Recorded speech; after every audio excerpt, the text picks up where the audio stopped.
RSB Systems in 2014, there were two companies that we took over.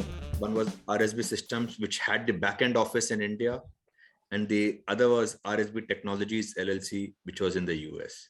So the clients were basically from RSB Technologies, and the delivery service was from RSB Systems. RSB has four different divisions. The first one is healthcare IT solutions, second is HR services, the third is software development and implementation, and the fourth is content management services. Talk about healthcare IT, which I'll be talking about in more details in the coming up slides. There are three different divisions in healthcare IT. One is the software development, which is HMS or EMR development and implementation, wherein we have developed our own EMR and deployed for various offices in doctors' offices in US.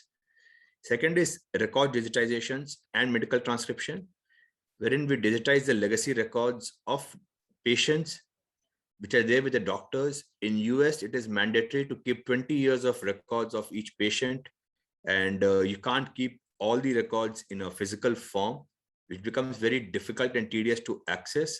And so we help doctors to digitize them and keep them in, probably if it's our EMR, that's wonderful. If it is not, if they have their own EMR, we digitize and keep a copy in their EMR as well. And medical transcription, wherein we convert the text files into Word files. The third division is RCM, which is revenue cycle management, wherein we do billing, coding, and credentialing services. I'll be talking about this in slightly more details in forward slides. When we talk about RCM, which is billing coding, we start off with the pre-visit, wherein we do the patient registration and we verify the eligibility of each patient when they submit their insurance information to the doctors prior to the visit. And then we also send out patient reminders about their upcoming appointments. And then we have a patient engagement section wherein we interact with the doctors, who in turn interact with the patients in terms of what are the diagnosis or what are the problems the patients come up with. For example, it can be as simple as a cough and a cold to fever, or maybe they just want to take up a vaccine of COVID-19. It could be very simple as that to could be a heart issue or could be a kidney issue or something like that. So we sit with the doctor, we let the doctor understand what are the codes that are required in terms of diagnosis and in terms of procedures. Because in US, when you submit claims, they are submitted only using codes and you don't have descriptions going out.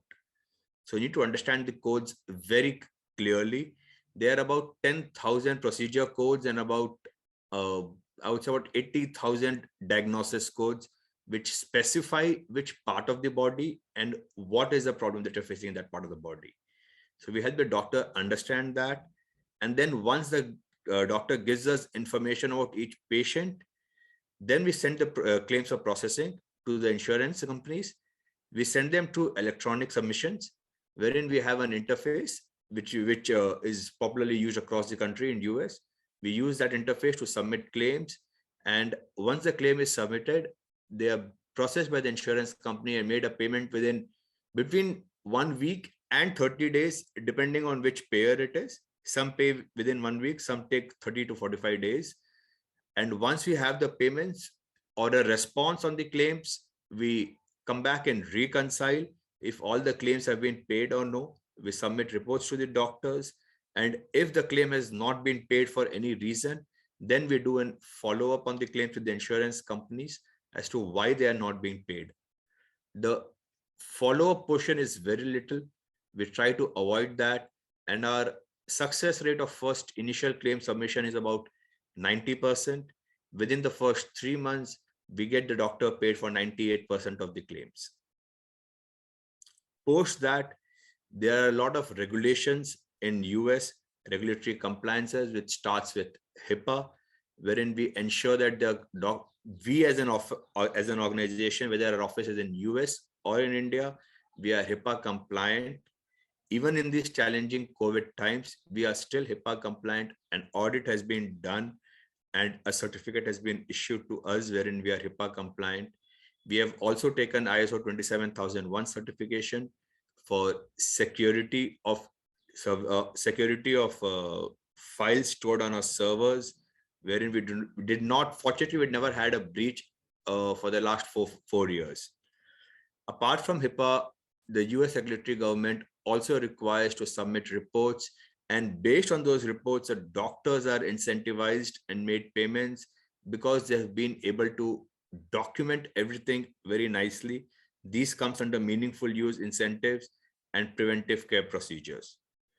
So this is also one place where we help doctors understand and utilize the maximum so that they can gain in terms of revenue. So this is how the basic procedure works, right from we're receiving the cards and then we're receiving the information to bill out. It could be either via courier in a US office or through fax or through emails, or it could be even through EHR or EMR, wherein we have access to their EHR and EMR, whichever they use, whether it's ours or an external company. We have access so that we can pull all the records from there. Then we send it to our certified coders who code it, do a charge entry into the software, and then submit claims. Once the claims are submitted, we receive information from the insurance companies, and we do posting and then account receivables. And we submit our reports. For some doctors, they submit our reports weekly, for some on a fortnightly basis.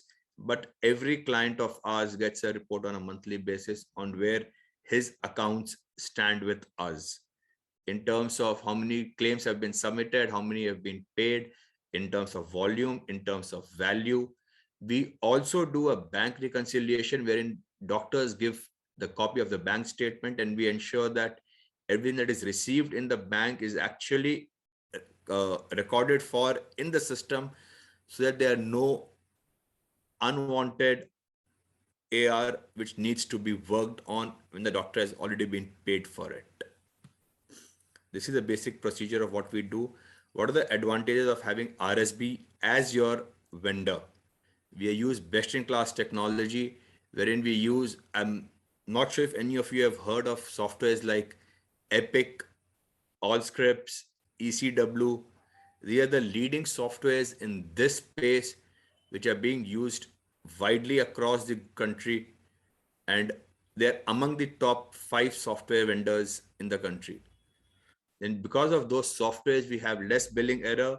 We also have billing errors very little because of we keep being updated with any changes in the guidelines. Then it helps improve your cash flows.